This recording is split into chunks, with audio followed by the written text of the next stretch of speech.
Today, we're diving into the secret life of a pill. We're going to follow this incredible, microscopic journey from the moment you swallow it to the second it starts to work.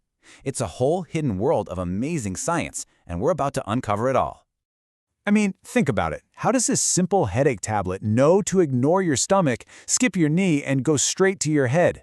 It seems like magic, right? Well, it's not magic. It's actually a brilliant, high-stakes obstacle course that's all about chemistry and biology. So the very first, and you could argue the most important challenge for any drug you take, is just getting into your system. It has to get into the bloodstream, which is basically the superhighway of your body. And this critical first step, it's called absorption. Now, it sounds simple, but this one concept has incredible power.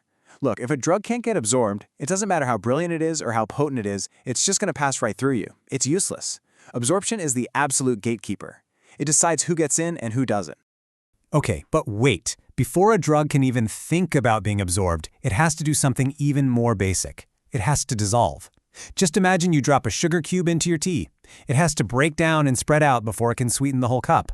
It's the exact same idea for a drug in your gut. The first piece of the puzzle here is something called solubility.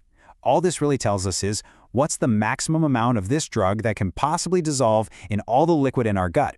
You can think of it as the drug's total potential. But just having potential isn't enough, right? Speed is a huge deal too, and that's where dissolution rate comes in. This tells us how fast the drug dissolves. You could have a drug with amazing solubility, but if it dissolves super slowly, your body might just flush it out before it ever has a chance to get absorbed. This is the perfect way to think about it. Solubility is the destination. How much can possibly get there?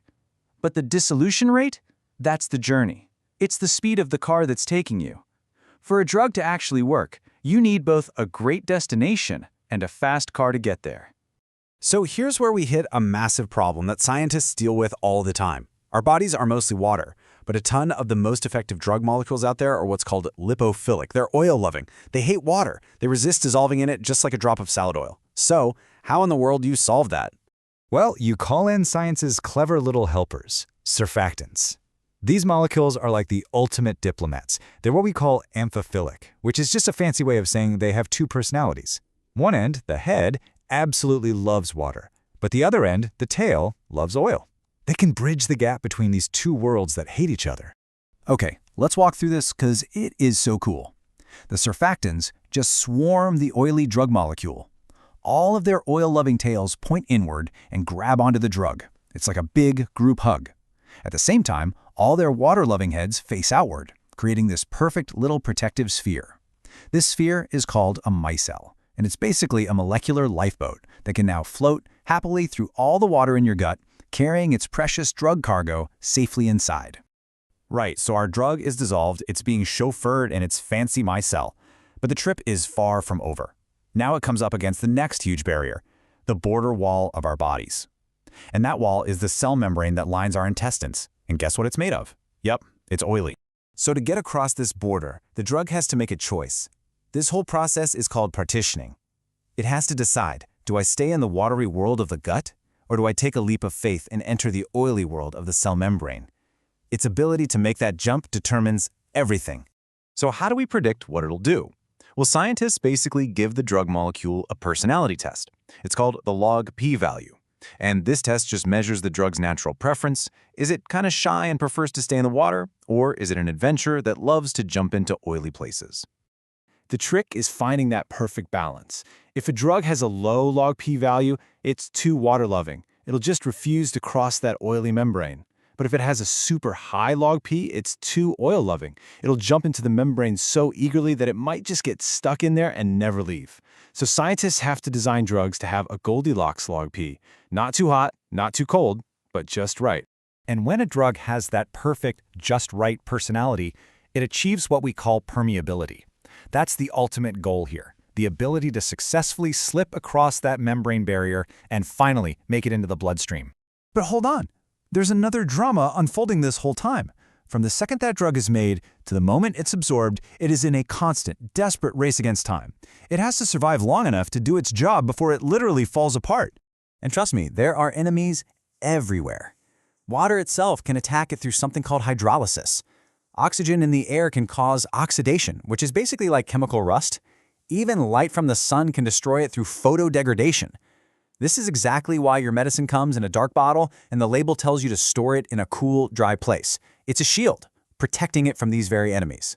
Once the drug is actually in your body, a key measure of this race is its half-life. It's simple.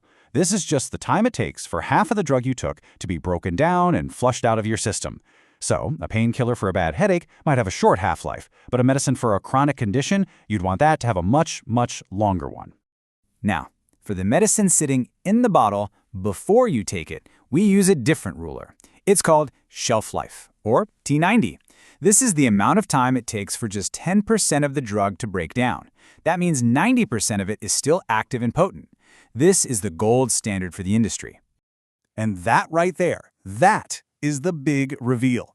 That 90 calculation is precisely how they figure out the expiration date on your medicine bottle.